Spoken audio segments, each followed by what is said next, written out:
Good afternoon, everybody. We are group 3. Our group consists of me, Seihakroath, and my roommate, Sochetra and Pheknorin.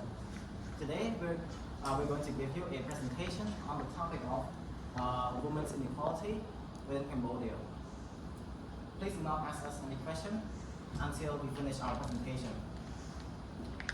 We have clearly divided our presentation into 3 main parts. First of all, I'm going to talk about women's inequality within the workplace. Secondly, Pheknorin is going to talk about women's inequality concerning marriage. And finally, we'll be wrapping things up by talking about what power does women has within our community. So without further ado, let's get into the first part of my presentation. In every society, basic human rights and equality needs to be firmly established in order for that society to prosper. Likewise, the principle could be applied to Cambodian society as well. However, that is not the case, as inequality runs deep within our culture and tradition. This brings me to the definition of gender inequality. What is gender inequality? Gender inequality is a social process where men and women are not treated equally. This social issue is extremely alarming to humanity, as it will inevitably cause the world to go into collapse. But for today's presentation, we'll be focused primarily, we're going to inform you and raise awareness on women's inequality, specifically in Cambodia. In our society, women is merely seen as baby makers, housewife, or even worse, tool for the pleasure of men. For such a long time, women has been discriminated, exploited, and even worse, abused. As we have seen, these type of actions happen literally everywhere in our society, whether it's in the workplace, inside our household, or within the government. But for now, let's just focus on the workplace specifically. There's two types. It is evident that there is a gender disparity within the employment group, with female dominating in the garment sector and male dominating in the construction sector. There's also a huge difference in salary between men and women. As we all know, men tend to generate more salary than women. This is due to the fact that our society thinks that man is more physically fit, mentally fit, or more educated than women, or some maybe other external factors that could lead to this conclusion. Undervalued, underappreciated, and underrepresented. These are the social status that society has put onto women. From our research, women tends to work in small position inside of a company. There's less than 8% of women who is working in higher position, which includes being a superior supervisor, a manager, or even a higher position than that. Who has the ability to make decision inside of that company? In the statistics, there's around 70% of women who works voluntarily for their family. This caused such a massive issue, as women does not that this type of work does not generate any work experience, or does not amount to much work experience or technical skill. And this work experience, once the women get out of that company and try to apply for elsewhere, it will be their work effort is going to be less significant, as they work inside their family-owned business. That brings me to the end. Of my point, and my groupmate is going to elaborate further on our second point of the presentation. Okay, so for my part, would like to talk to you about gender inequalities concerning marriage in Cambodia. So first of all, I would like to talk to you about how most women are being forced into marriage by their parents. Traditionally, most Cambodian parents tend to believe that they are in control of their daughter's life. Tend to believe that they are in control of their daughter's life, regardless of their age, their relationship status, or their education background. Therefore, they tend to believe that they have the responsibility to find the right husband for their daughters, because the love that they have for their children is deeper than the ocean.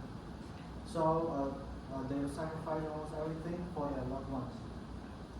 So things such as wealth, social status, and family background are major factors which led the parents into thinking that it is good for their daughter's future.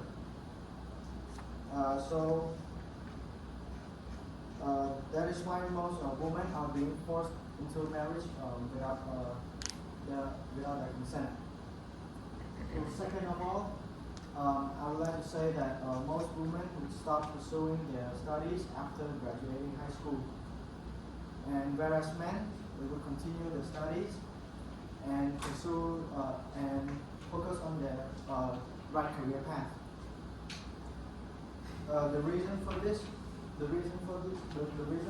is because men are judged by their education background when they go and propose to their potential spouse. However, as for women, they are already starting to establish marriage life as soon as they finish high school.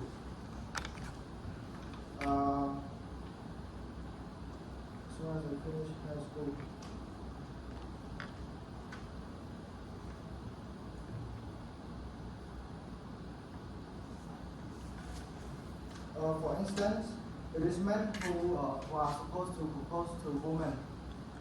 So it is like bringing a whole entire resume with them in order to prove to the potential in-laws that they are capable of providing the needs of the family that he's about to have. And finally, I would like to explain how losing virginity before marriage affects both genders.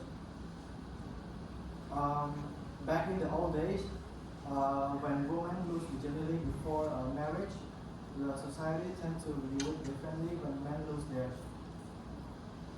For instance, women will be treated differently if people find out that they have lost their virginity before getting married. But as for men, people doesn't really pay much attention if whether or not he's a virgin. So this circumstance play a huge role in whether the man's family decision when they decide whether or not to approve whether or not they approve the marriage due to the bad impressions that they have towards their future daughter-in-law. So that's everything I have to say for concerning marriage, and I would like to hand the next word to Martina. Good afternoon. My name is Sochetra, and I've been waiting with excitement to talk to you guys today about my part, which is called Power That Women Hold in Cambodia. For my first point, I would like to talk about for my first point, I would like to talk about the power that. For my first point, I would like to take you guys back to a certain time in Cambodia history during the reign of King Seihakroath VII, which is considered the most successful era in Cambodia history. When King Seihakroath VII waged war against bordering countries. He left the country to his queen, Devi. Queen Devi handled all the country's work, like maintaining peace from the rebellions, and she was influential in making Cambodia grow significantly as big as it was. From this, we can see that behind every successful man stands a supportive woman. This brings me to my question. How can we make Cambodia grow as its former glory if women are being treated unfairly? For my second point of my part, I would like to talk about power within the household. Despite women being forced into marriage or arranged into marriage, they still have their fair share of control within a family. However, most Cambodian families were led by men.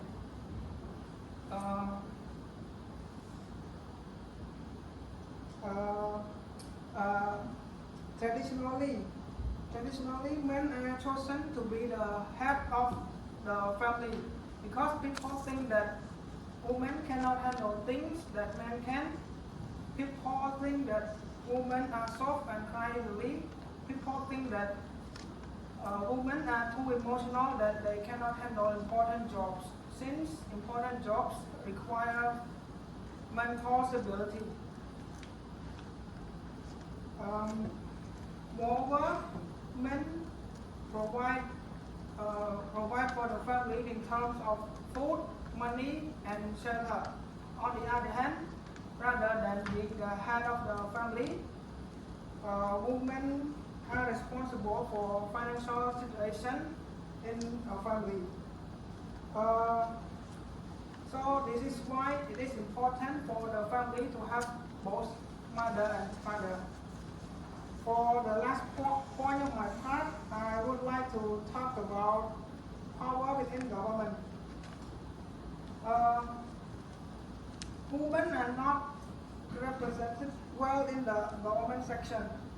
According to the United Nations Human Rights, there is approximately less than 30% of women work in public sector.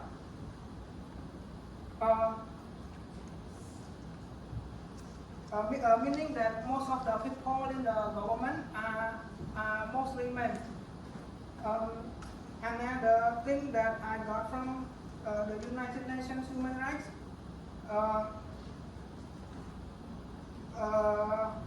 women are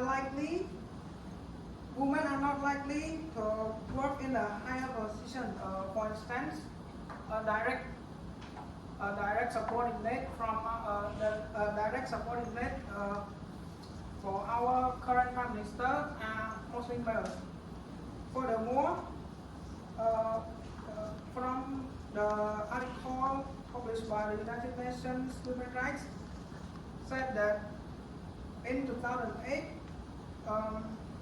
there was only one female minister in the Cambodian cabinet, and only 8.2% of the secretaries of state were women.